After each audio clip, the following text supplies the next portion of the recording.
The CAA Show is a video podcast with a difference. After having watched 134 podcasts of the show, I would be hoping you would agree with me.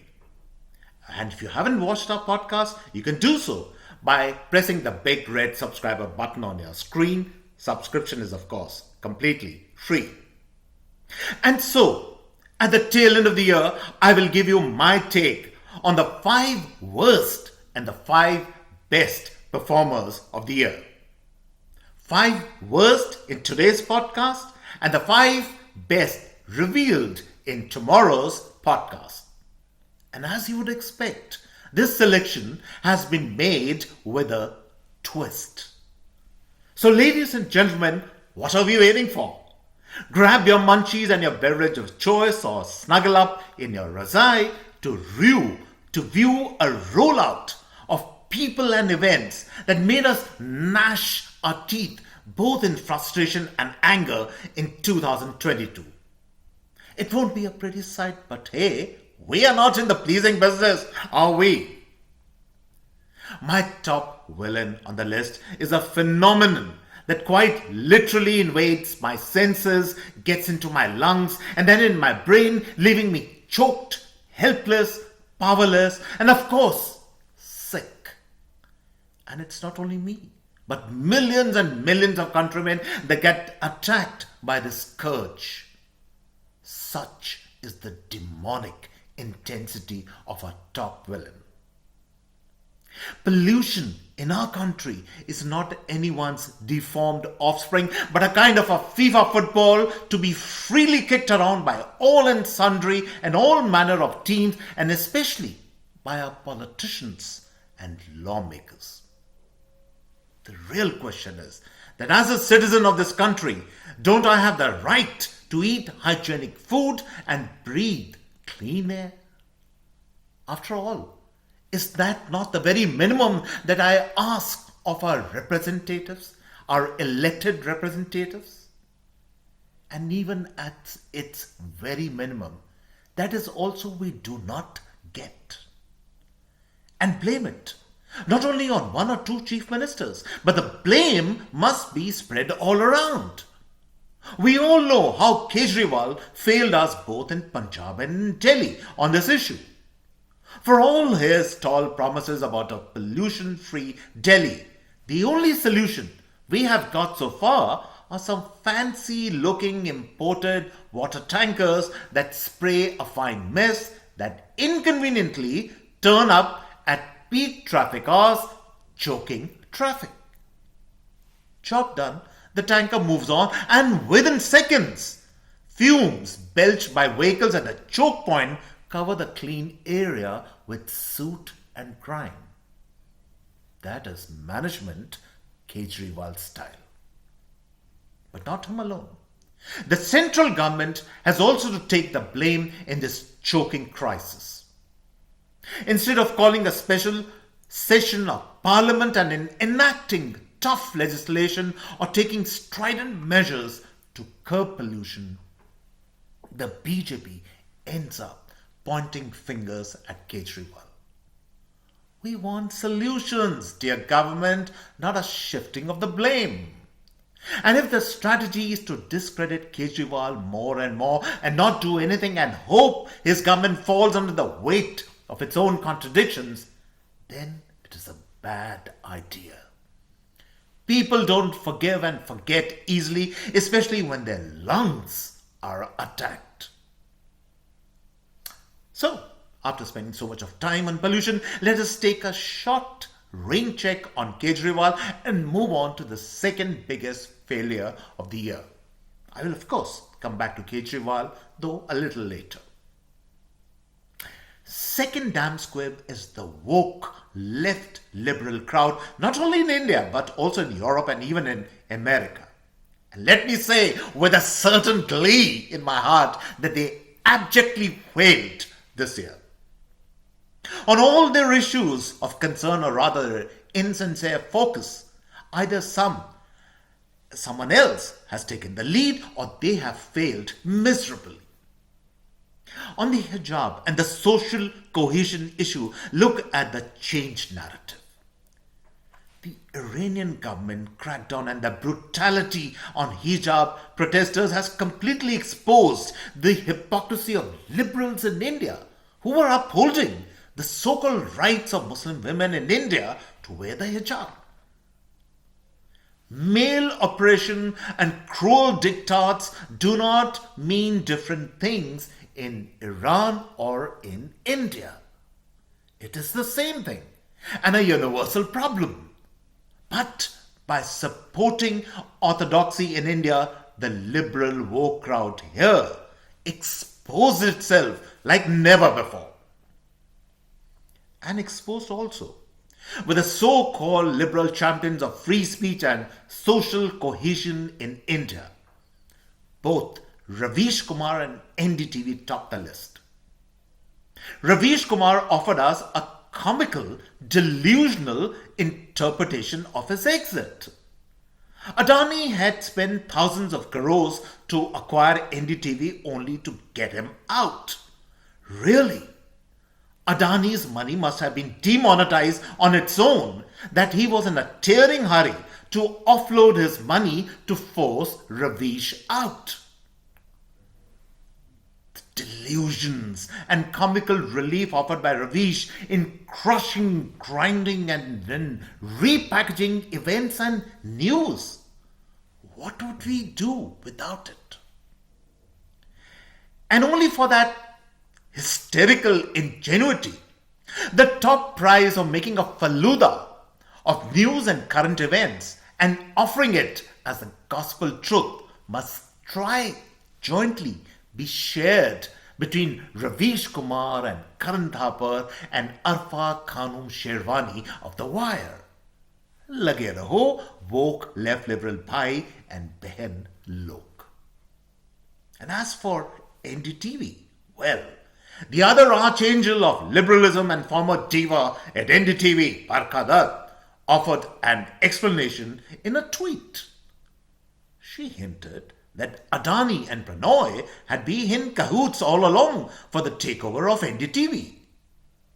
Pranoy made his money, cleared his debts, and exited, leaving the liberal world high and dry, wailing on his inglorious exit and how the big bad BJP wolf had forced him out. End of an era and all that blah blah blah. Sure, one flew over the cuckoo's nest and the liberal universe was left holding the can. And that brings me to my third and fourth damn squibs of the year.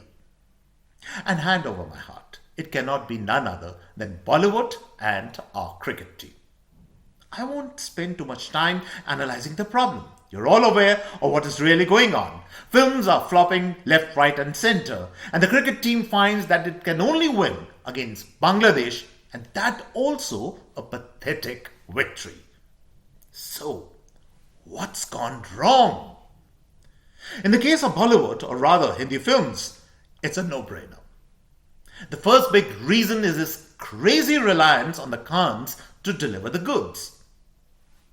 Forget the religious back and fro on this issue. That is irrelevant. The real issue is that 57-year-old Khans are not hero material anymore. Lal Singh Chadda flopped because who can accept a 57-year-old Amir Khan with Botox cheeks and plucked, raised eyebrows trying to look half his age? He brings on this naive, sweet, young, gullible, innocent look in film after film, and frankly, it gets on your nerves. And ditto for Shah Rukh Khan. He's not slipping into advancing middle age seamlessly. This entire six-ab, muscle look, flying air, uber cool, Pathan look is grating. When will Indian men, especially our heroes, act and look their age? What is the difference between the Khans and a Rajinder Kumar and a Shami Kapoor of old, who despite expanding girth and age, kept on doing hero roles? How does it look for a 57-year-old man romancing with a Deepa Padukone, half his age. And as for the third Khan, Salman, well, frankly, he has always been a lost case. What to say about this actor, or rather, non-actor? Besides this problem, the hero, or rather the saleable ones, eat away almost 90% of the budget in fees. How do you then expect the film to have production values and shine through? And lastly, and most important, the storyteller, the man who writes the script for the Bollywood film, is treated so shoddily that it would make you cringe. At times, he is not even paid the amount due to him. And always, invariably, the producer and almost always the director grabs credit for writing the film. And this is despite OTT and corporate funding and all that blah, blah, blah. The story is the bedrock of the movie. And if the center does not hold, would not the structure be shaky? And finally, the other emerging problem for Bollywood is that some woke, failed actresses and actors have appointed themselves as the spokespersons of the industry and communal harmony. They are constantly tweeting and talking of rubbish politics and focusing attention on everything else and themselves, of course, except their work and the quality of films being made. Does the industry need this kind of political distraction? I think not. You seriously expect audiences to flock cinema halls after all this tamasha? A similar wrong set of priorities is also plaguing Indian cricket. Remember the time they all took the knee in a match in support of Black Lives Matter movement? Now, what locus standi does the team have on that issue? And I cannot help but wonder, ever since Saurav Ganguly's tenure, who to my mind actually worked behind the scenes to oust Virat Kohli, the fortunes of the cricket team have gone in a tailspin. Whoever said ex-cricketers also make good managers? Niyat. And lastly, someone please rest Rohit Sharma as captain. He is not captain material. Simple as that. He does not look like one, behave like one, or handles his team like one. Once he goes, we can start talking again. And finally, our fifth damn squib, and perhaps the biggest of them all of the year, well, it has to be Arvind Kejriwal. Forget all that what he says and does not do, but only promises.